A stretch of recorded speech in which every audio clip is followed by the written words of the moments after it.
이 말씀을 꼬집어 볼 때 마음 한 곳에서 조용히 일어나는 질문이 하나 있어요. 하나님이 나를 너무너무 사랑해. 이럴 때 나는 그런 사랑을 받을 만한 자격이 있는가? 나는 그런 사랑을 받을 만한 가치가 있는가? 이런 질문이 일어나는 것을 우리가 알게 됩니다.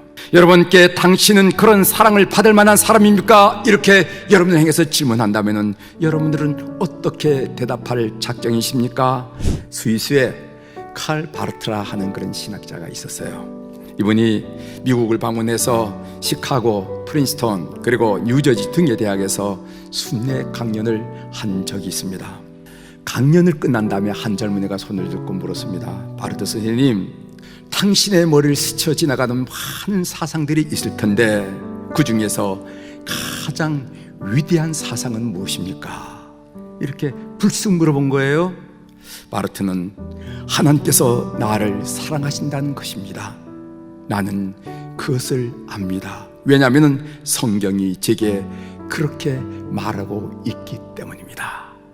요한복음 3장 16절, 이 말씀을 꼬집어 볼 때 마음 한 곳에서 조용히 일어나는 질문이 하나 있어요.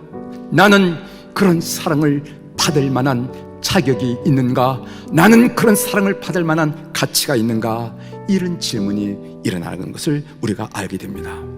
여러분께 당신은 그런 사랑을 받을 만한 사람입니까? 이렇게 여러분을 향해서 질문한다면 여러분들은 어떻게 대답할 작정이십니까? 바울 사도는요, 자기 자신을 가리켜서 뭐라고 말했냐면 나는 죄인 중에 괴수라 이렇게 얘기했어요. 여러분, 찬송가 143장의 작사자는 자기 자신을 인간이라고 감히 말하지 못하고 뭐라고 말했냐면 벌레라고 말해서 벌레.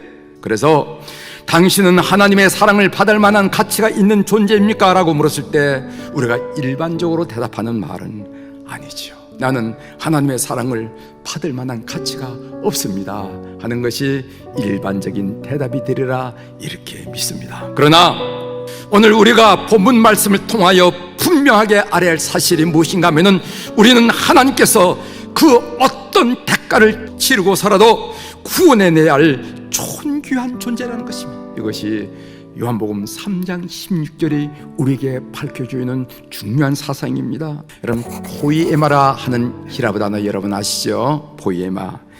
에베소서 2장 10절에 보면은 우리는 그가 만드신 바라라는 말씀인데 그때 사용된 단어가 히라브로 포이에마라 하는 단어. 이 말은 영어로 말하면 마스터피스, 걸작품이라 하는 뜻입니다. 머리가 좀 나빠도, 미모가 좀 덜해도, 키가 좀 작아도, 노래를 좀 못해도 여러분은 누구와 견줄 수 없는, 비교할 수 없는 걸작품이라는 거예요. 그런데 이 포이에마라 하는 이 히라브 단어에서 무슨 말인지 나온지 아십니까?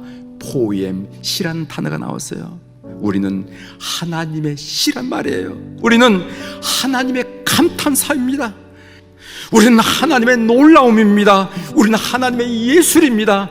야, 예술이다. 예술. 제가 목회를 하면서 임종 예배를 드릴 때 마지막 교유의 귀 속에 들려준 말씀이 요한복음 3장 16절입니다. 하나님이 세상을 이처럼 사랑하사 독생자를 주셨으니 이는 그를 믿는 자마다 멸망하지 않고 영생을 얻게 하려 하심이라. 이렇게 하는 이유가 뭐냐면 이 말씀을 저는 복음의 핵심이라고 믿고 있기 때문이고, 그리고 이 세상을 떠나는 교우들에게 반드시 확인시켜줘야 할 말씀이라고 저 자신이 믿기 때문에 그렇습니다. 그러면요, 많은 인정하는 분들의 눈가에 눈물이 주르르 이렇게 흐르는 걸 보게 됩니다. 그 흐르는 눈물이 무슨 의미인지 알 것 같아요. 하나님이 세상을 이처럼 사랑하사 독생자를 주셨으니 이는 그를 믿는 자마다 멸망하지 않고 영생을 얻게 하려 하심이라. 깨닫게 하시는 성령의 역사로 이 말씀이 여러분들의 말씀 되기를 주의 이름으로 축원합니다.